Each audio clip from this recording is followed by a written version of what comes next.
ये all India panchayat परिषद जो संस्था है इसका इतिहास लंबा है और ये 1998 का संस्था है जिसकी स्थापना बहुत बड़े बड़े लोगों ने मिल करके किए थे। जयप्रकाश नारायण, लाल सिंह त्यागी, बलवंत राय मेहता, ये तमाम लोगों ने करके किया था।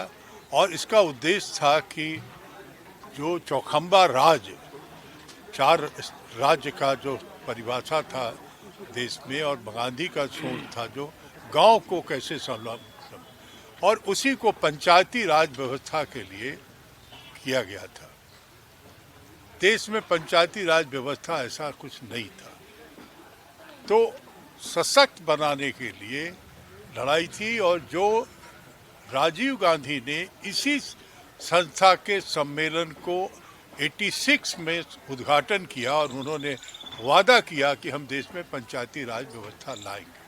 और उन्होंने देश में संविधान संशोधन करके 73वां संशोधन किया, फिर 74वां संशोधन में ये राज स्थापित हुआ, पंचायत का व्यवस्था पूरे देश में। इसको 29 विषय दिए गए, लेकिन राज्यों के विवेक पे छोड़ दिया गया और वो राज्य सरकारें अपना हिस्सा काट के पंचायत को देने के लिए बहुत तैयार नहीं है। लड़ाई ये है।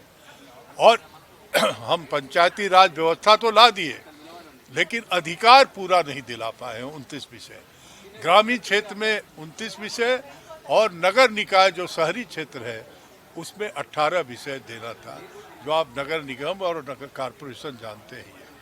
इसको भी एक सरकार का दर्जा देना था।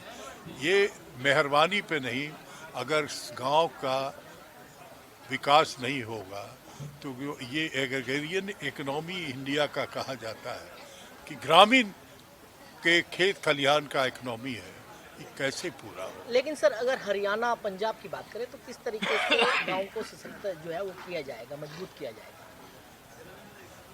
ये अगर हमारा गांव मजबूत हो जाए, मजबूत से क्या समझते हैं कि वहाँ किसान हैं, खेत में पैदा कर रहे हैं, लेकिन उनका लाइफ स्टाइल जो है वो जो है मेहरबानी पे है। न वहाँ उनको स्वास्थ्य की व्यवस्था है, न वहाँ कहीं भविष्य है। खेत जोत करके करें, ले आके आढ़त में बेच दे। अगर इससे आप समझते हैं कि स्वावलंबी होगा।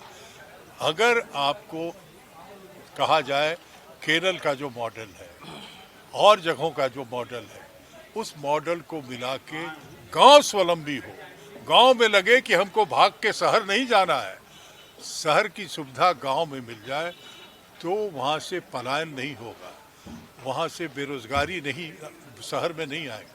आज शहर में एक गांव बन गया है झुग्गी झोपड़ी के नाम पे, ये नहीं होगा, ये सोच।